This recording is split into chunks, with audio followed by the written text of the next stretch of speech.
Hello guys, magandang araw sa inyong lahat. Magpapalit ako ngayon ng power steering park assist motor. So ito yung box ng ipapalitan ko, ipapalit. Ito siya. Park assist. Ito'y Suburban.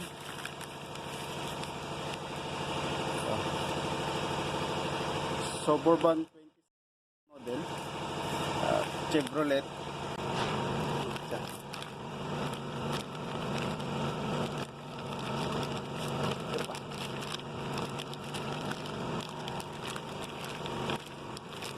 So guys, so yan. So ito nakahang na yung sasakyan.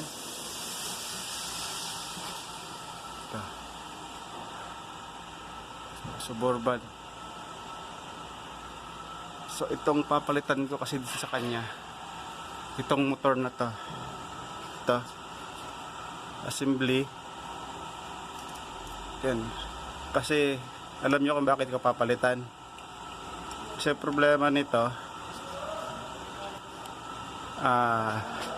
wala siya lahat, hindi siya umandar ayaw umandar kasi to automatic transmission, automatic siya. So ang nangyari, bigla na lang daw ito namatay sa daan, tapos hindi lang umandar. Tapos nung dela dito, nung chinik ko, walang underscore yung sa dashboard. Yung sa automatic may makikita kang display sa dashboard yung P, R, N, D, saka yung M. Yun, wala yun. Walang hindi lumalabas. So ang agad-agad na naisip kong problema ay yung dito sa transmission.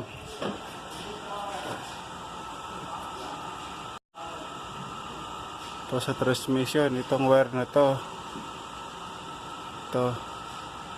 Ito yung itsura guys nung sa transmission. Ito yung transmission control module ng sasakyan na to. Ito yung park and neutral switch. Ito yung nagbibigay ng signal sa dashboard, yung P, R, N, D saka M. Ito yung nagbibigay ng signal doon para ma-detect ng computer kung nasaang position na yung cambio.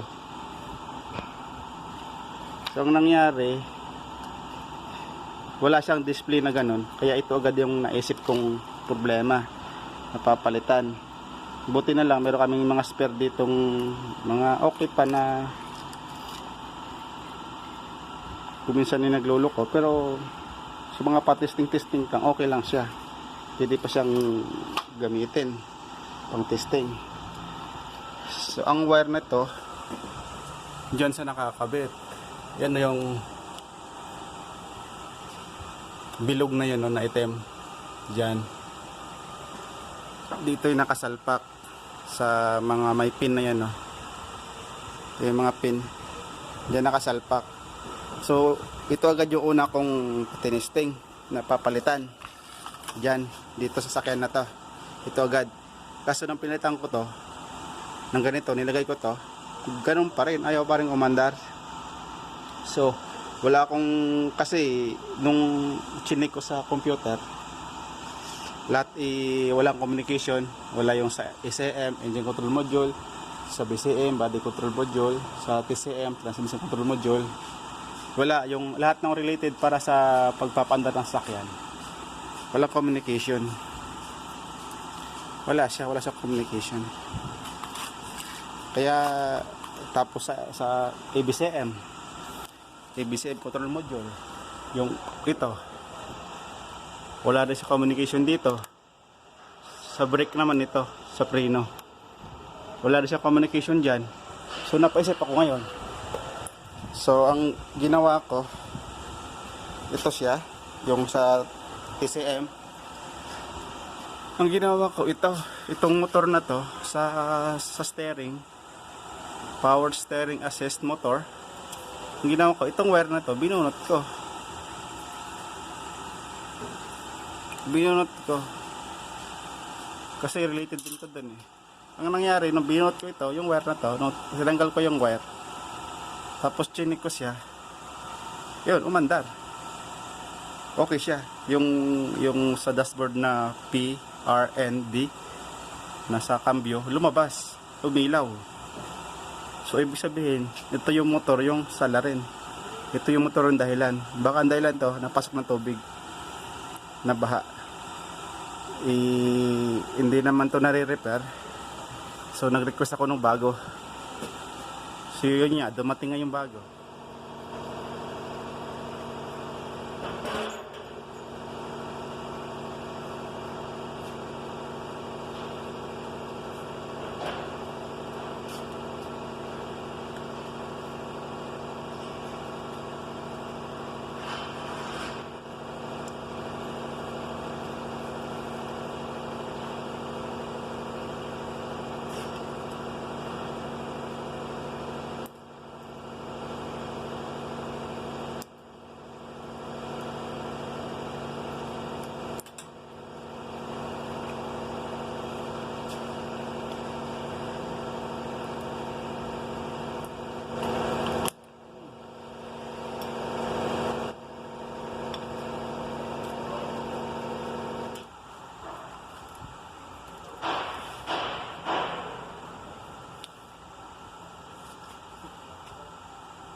Usula.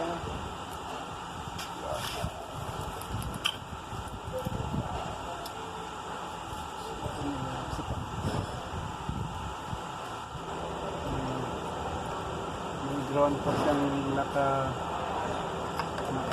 do.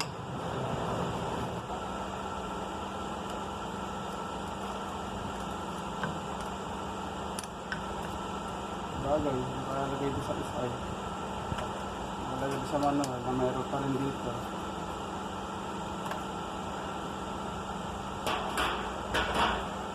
Kailangan mo lang ng kailangan ng Torx na T30 para dito. Special. So ito siya guys.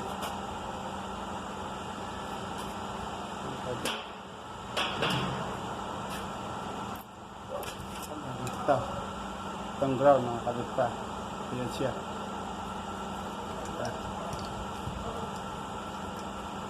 Iwas muna natin ito.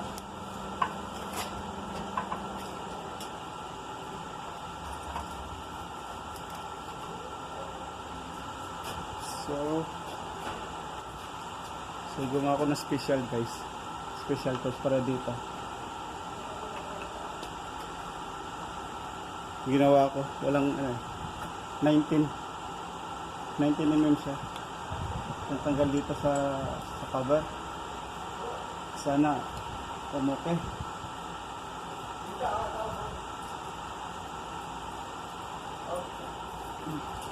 Hello. Ito naman.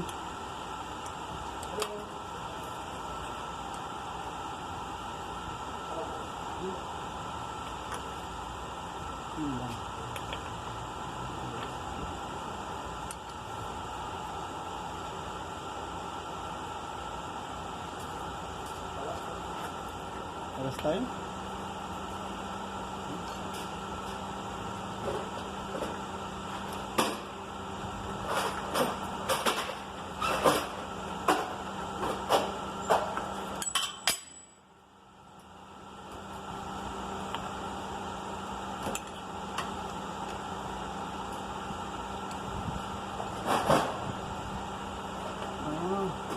Okay. Kasi guys, lock lang pala. May spline siya. Lock. So ito ba siya guys? Yan yung loob. Ito yung tanggalan. So belt. Ayan. Dry belt pala siya. Belt ang nagdadala.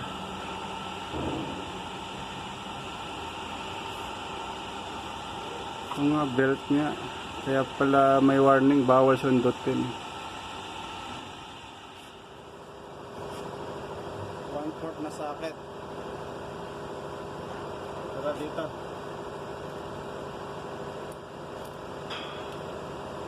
Yes.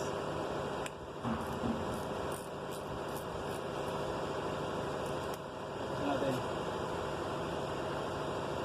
Pasin.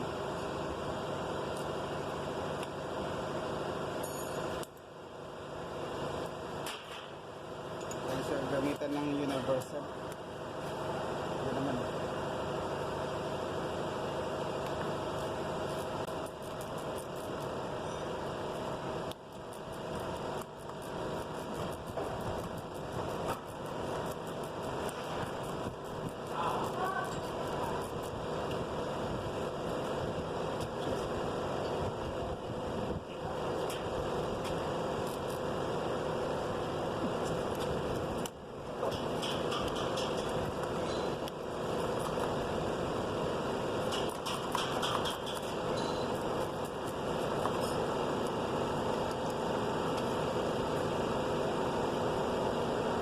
Ini pala alisin.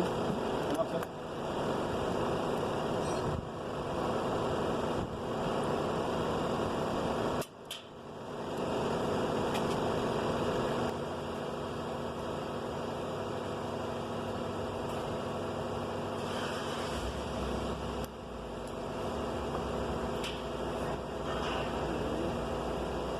Guys.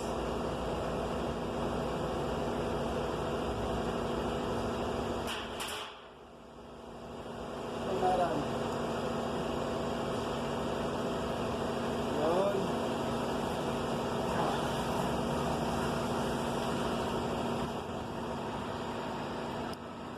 Ito siya.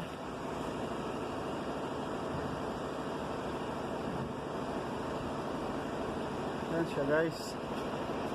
Ito yung belt. Ano eh?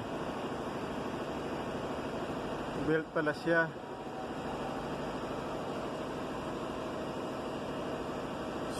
So, agad na siya kasilan. Ano ba yan? Ano?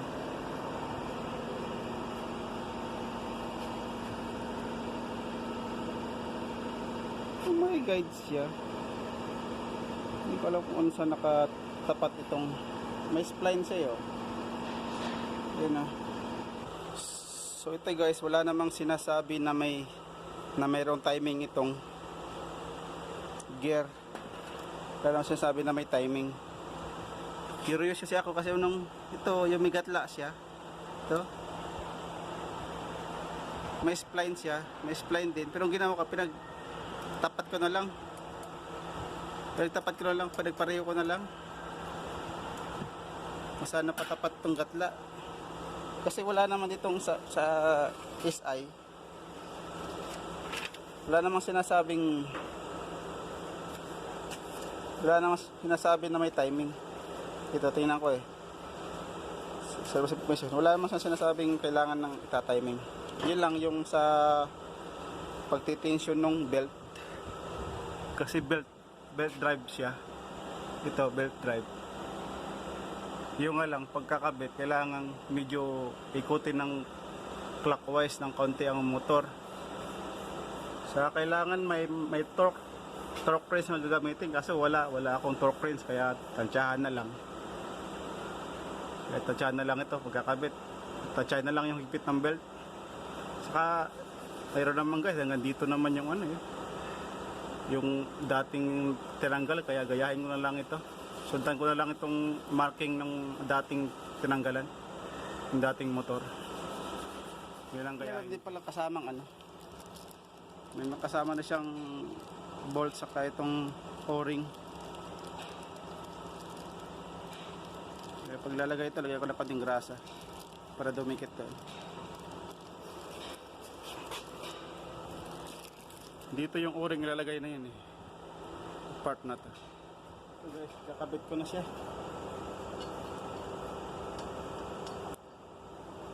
Kakabit ko lang, babalik.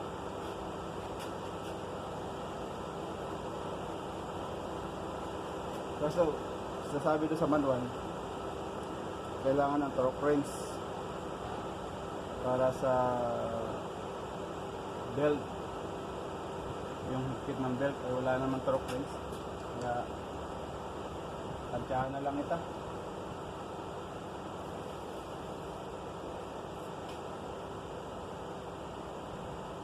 Tansyahan na lang siya.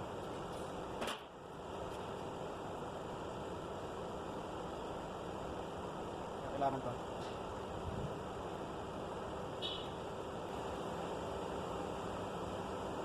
Sinasabi sa manual, pag nagkamali yung pag sumala yung gear sa drive belt, pag nasira yung drive belt, magpapalit ng buong rack and pinion. Ito, assembly. Ito, papalitan. Buyan, assembly. Pag may tama yung pagkatama yung drive belt, pero hindi naman siguro magdi-disalign yung belt kasi maliliit naman yung ano eh, maliit yung spline ng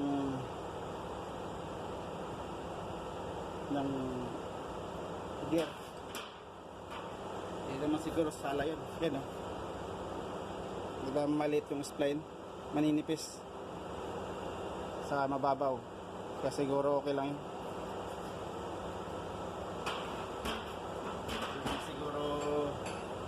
Hindi naman siguro ano to, mag-disalign sa belt.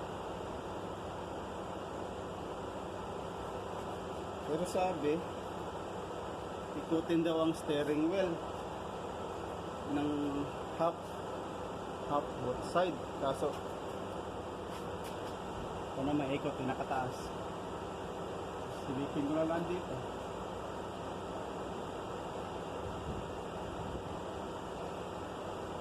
So, hindi na maikot.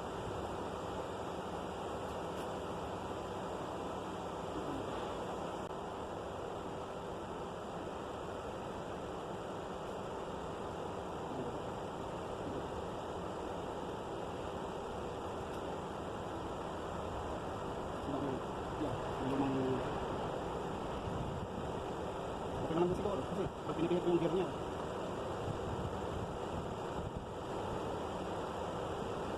saka na siguro sa belt, tapos lang yung gear belt.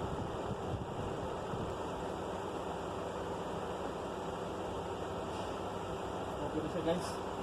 So final ko na lang ating silipin na maiwagang salamin.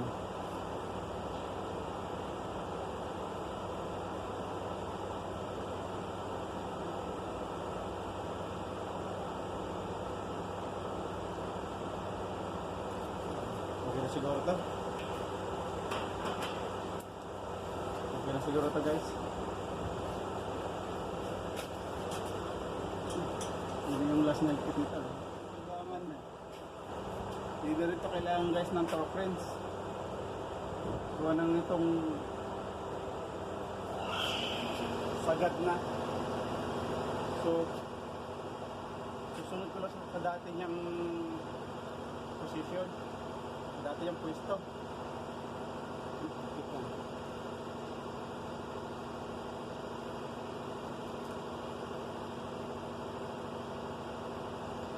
Dati ng pwesto ko ilagay. Kasi meron namang marking dito.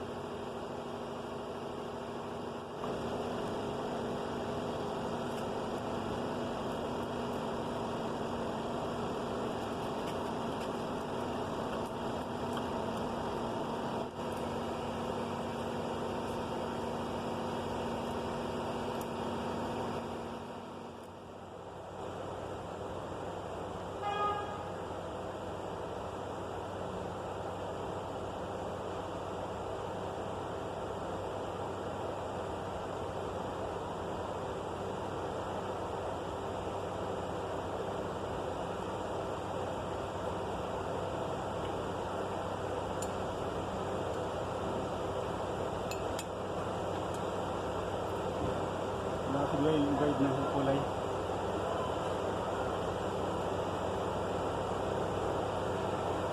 Yeah.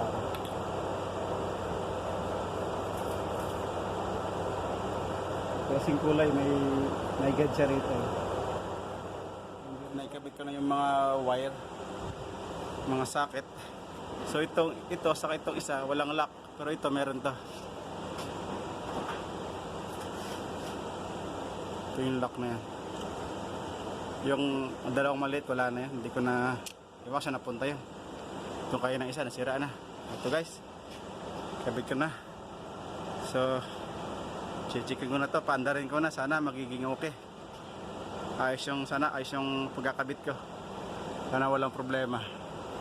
Para walang dubling trabaho, dubling gawa.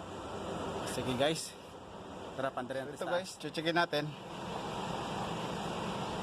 So meron na siyang ilaw. Ito yung sasabi ko, itong PR, yan o, PRNDM.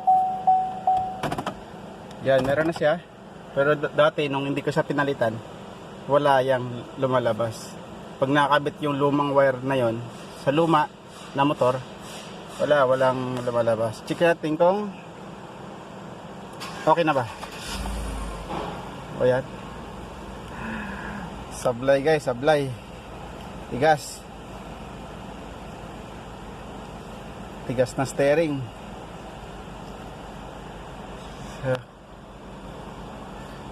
So, checkin natin kung anong problema.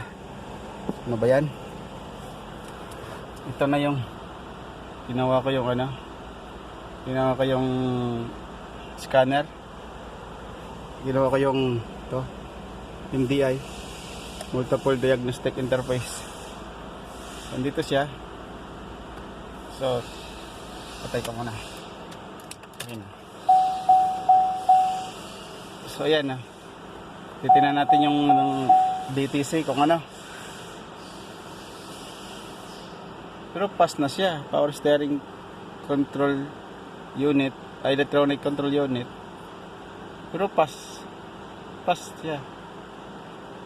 Ito steering wheel torque sensor. Not learn pala, hindi na learn. Pero pass na. So steering wheel ganun din. So clear na lang natin muna kung anong mangyayari rito. So add all, okay, clearing. So wala na, back natin.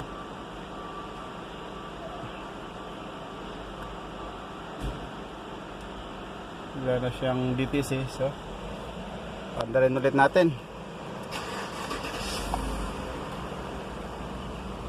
Wala, ganun pa rin, tigas. Ano ba yan? Sablay So back reset kaya natin. Off muna, on, control module reset natin. Reset ka.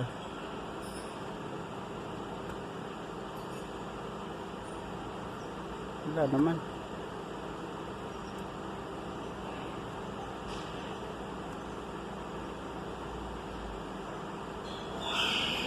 Tama, steering wheel angle sensor. Wala, it's back amplifier.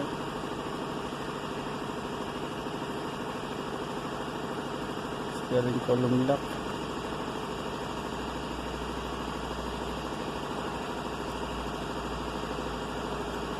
Natin dito.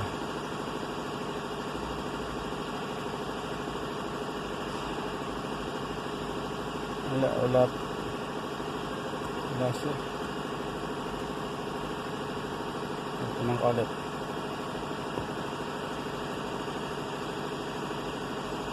Power steering control module.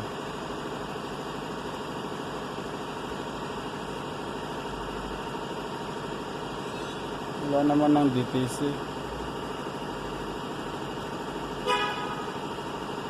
Ba't gana? Control function.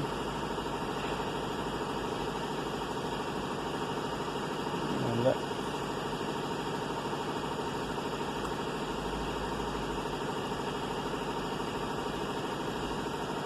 Patay ko muna guys, hanapin ko muna kung anong problema.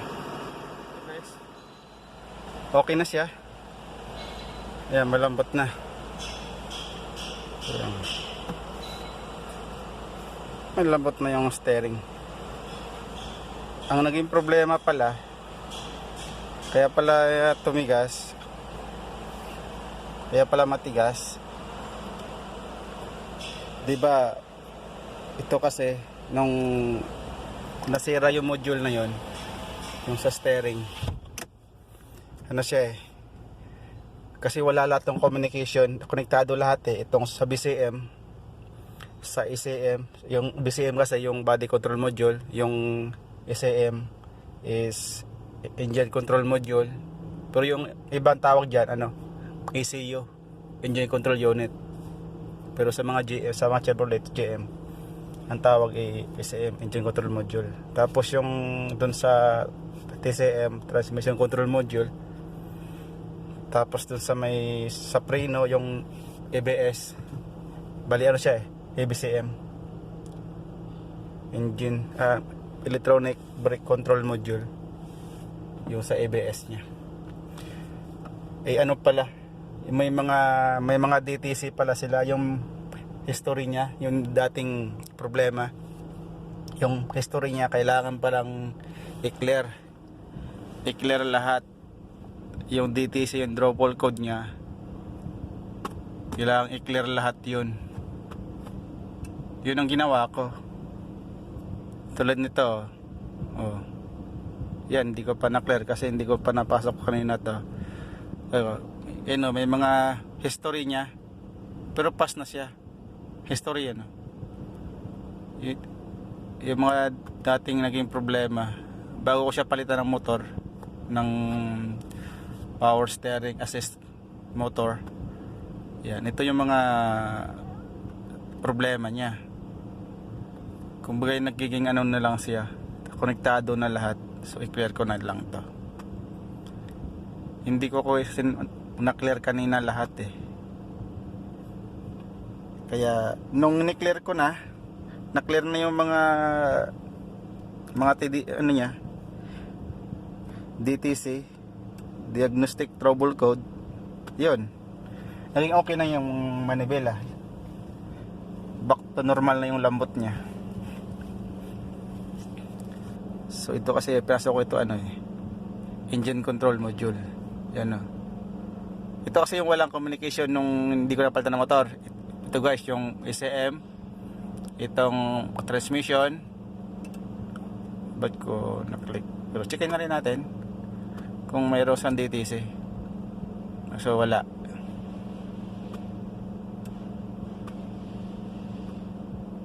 So itong transfer case, wala rin ito. Hindi rin ito umiilaw. Ito, hindi rin umiilaw siya. Kumbaga i-disable niya lahat. Itong transfer case, yung ito, wala rin. Yung umiilaw ng ABS, ito yun electronic brake control module. Tapos ito kasi yung yung part na yon, yung pinalitan ko, power steering control module. Kasama na yung motor doon. Tapos ito, wala rin communication. Kaya hindi madidetect kung anong totoong problema talaga nung hindi ka napalitan. Kaya pahirapan din ang pagtotrouble ko bago ko siya na nakuha talaga na siyang sira. Kasi lahat ng mga sakit pinagbubunot ko siya lang ang huling siya lang huling naisip kong tanggalin, diba? Pero ang layo ng konektado, malayo ng koneksyon niya sa steering siya, bakit disable niya lahat? Ibig sabihin, kaya para sa akin lang kaya nga disable yung kasi sa steering siya Ibig sabihin, disable niya lahat para hindi na siya magamit. Kasi kung hindi niya disable yung steering, baka makadulot pa ng disgrasya. Baka kasi matigas pitin naman ibila di ba? Yan guys, may lumalabas siya. Yan o, steering assist is reduced, drive with care ang message niya. Tapos may DTC siya, kaya ang DTC niya lumalabas ano itong C0545 steering wheel torque sensor. Tapos yung symptom niya ay calibration not learn. So subukan ko siyang program kasi nagpalit ako nung di ba palit ako nung sa power steering assist module motor. So subukan ko siyang i-program. Dito ko siya siya ang kasi sabi niya not learn not calibrate. Dito ko siya i-calibrate. Subukan ko rito sa SI sa pagpo-program muna tayo. Subukan ating program service information, baka makuha kasi bagong module baka kailangan program siya. Pero sa yung steering walang problema, malambot siya pihitin. Kaso nga lang pagtatakbo ka hindi mawala itong message na yan. Ayan yung message, steering assist is reduce drive and care, drive with care. Hindi siya mawawala. Tapos pag ni-clear ko rito sa laptop yung code na yung DTC, yung problema maki-clear siya. Pag na-clear mawala itong message. Kaso nga lang pag tinakbo mo ng kahit mga 200 meters lang, hindi naman siya lalabas yung ilaw. Pag tumigil ka lang, pag in-stop mo, tapos pag pinatay mo yung sose, tapos start mo ulit, wala na, hindi na siya lalabas na ulit. Malalabas na yung message. Kaya subukang i-program. Ito yung 2016 Chevrolet Suburban.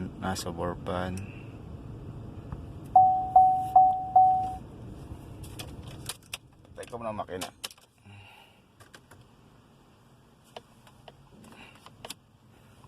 So ito yung number niya 2-3.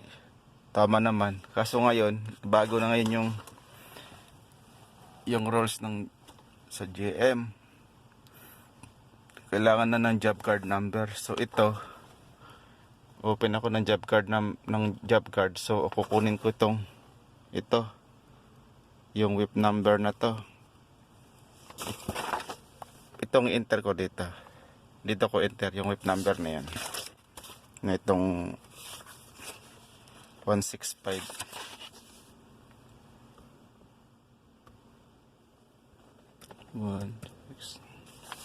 16577.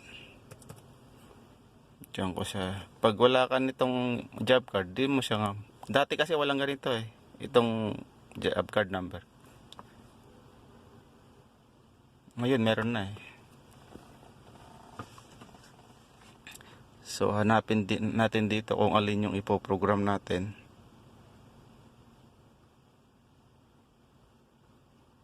Tingnan natin kung may makikita tayo ditong Ito, power steering control module, meron. Ito yung ipoprogram natin. O ba kailangan i-set up. Subukan natin, set up. Next.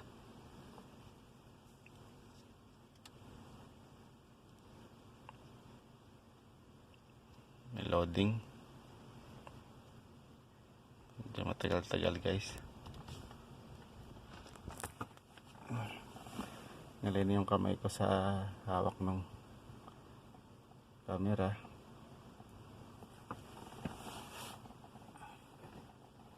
So baka kailangan lang i-learn to. power steering torque sensor learn, yung may nakalagay. Subukan natin. Next, ignition on. Okay, naka on. Next, oh, successful na, bilis, complete, finish.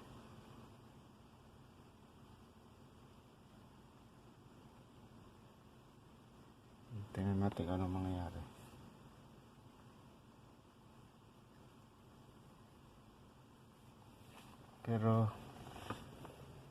Pero may ilaw pa rin. Hindi pa rin nawala yung message sa dashboard. So dito tayo. Yan, tapos na clear natin. Subukan din ko makawala yung message sa dashboard.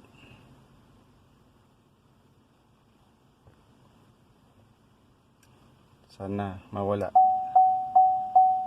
Okay.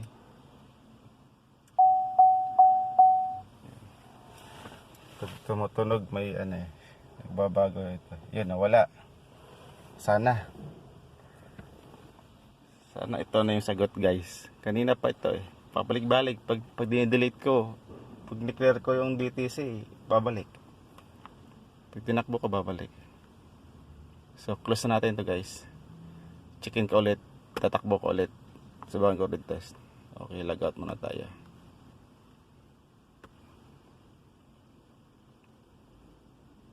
So update ko na lang kayo, guys.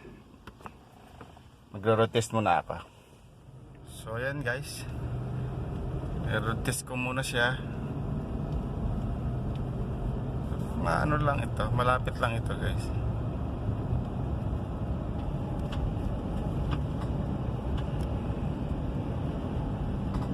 Sana walang pulis na makakita.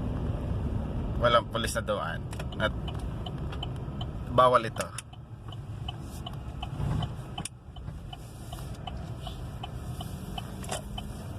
Ito ay malaki ang multa. May multa na. May kulong pang 3 araw. So tigil muna tayo dito sa tabi.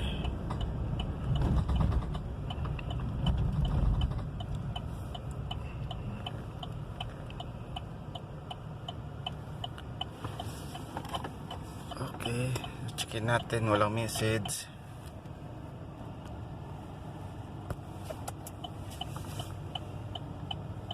Checkin natin dito. Dila ko tong laptop sa labas. Ay checkin natin kung nag-reflect yung no.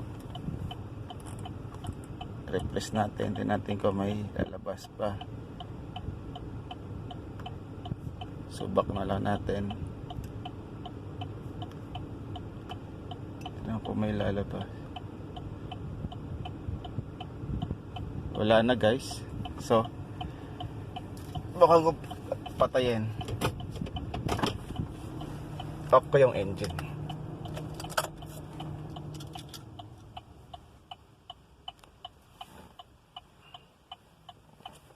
Tapos buksan natin yung pinto. So yung pinto para off, mamatay yung lahat, yung power lahat. Ayan na, namatay yung radio para kapag yung computer magre-reset yung memory pag nawala ng supply ng power. Yan pati yung kilometer naka-display kanina nawala. So antayin natin ng mga ilang minuto, ay mga ilang segundo, siguro mga 1 minute. Pwede na. Yan ang nabuhay ulit sa pinto.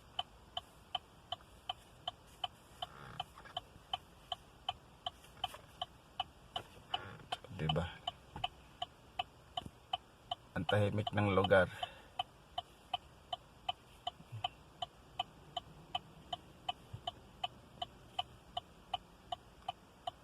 Comment kayo, guys kung familiar kayo sa lugar na to. So, checkin natin. Start. Kung ano ba ang resulta. So, may nag-message. May lumabas pero ano lang, tubig. Tubig na ano yan? Tubig sa wiper. So, ibig sabihin, okay na. Okay na guys. Hindi na siya lumabas. Kanina, nung hindi ka pa na relearn, lumalabas na dyan eh. Yung message na yun. Dito na ako sa workshop guys. Guys, malapit lang naman. So, ang nangyari, pagbalik ko rito, pumilaw pa rin, lumabas pa rin yung message. So, ang ginawa ko, di ba kanina nag-sit up ako? Hindi pa rin siya nawala. Akala ko, sit up lang kailangan. Pero hindi siya nawala. Bumalik ulit. Ang ginawa ko, program ko na lang siya. Pagkatapos ko program, ganun pa rin yung procedure ng kanina pag-reset, ganun din na pagpo-program. Tapos di ba kanina nakita niyo sa pause ako sa setup sa taas may programming ganun. Doon yun ang i-click. So ang nangyari, okay na. Program ko lang siya. Pagtapos program, sinetap ko ulit siya. Ayun. Naging successful tapos nakatatlong ikot ako. Pabalik-balik, tinisting. Pero kanina, patay ka. Pinta para sarado. Para yung power niya ay lahat saka yung memory may re-reset. So, yan. Wala. At tayo natin mag-beep. May beep to eh. May tutunog. Pag tumunok yung beep na yun, pinitipan rin. Yan. Ibig sabihin, lahat ng power niya off na. O, sige, pandarin natin. Ayan. O, yan lang ang lumabas. Sa ano yan, wiper? Tubig. Yan, nagme-message yan. Kasi kanina, pagkatapos, yan, wala na. O, diba? So, yun lang guys. Nice na. So, kailangan talagang i-program. Pagka nagpalit ng power steering assist motor, yung motor na yon kailangan talaga program kasi kasama yung module dun eh. So saka yung module na yon bago ito kasing mga ano ng GM Chevrolet eh, pag nagpalit ka ng module kailangan i-program. Kaya naman hindi ko siya pinogram kasi yung steering okay naman, malambot, kaya naisip ko okay na siguro pwede i-program. Yung nga lang may lumalabas na message yung ano yung drive na yon. Kaya nagtaka ako paano, bakit lumalabas nga, yun palang solusyon, kailangan i-program talaga. Kaya mahirap pag walang ganito, walang laptop, walang access sa GM sa pagpo-program, kaya masilan. So okay na guys, sana huwag kayong manawa na manood ng mga video ko sa mga update. Sana makatulong dito sa mga baguhan na tulad kong ganitong trabaho. So wala na talaga siyang ng DTS eh. So okay guys, don't forget to subscribe, click the bell button for notification, share, like and comment.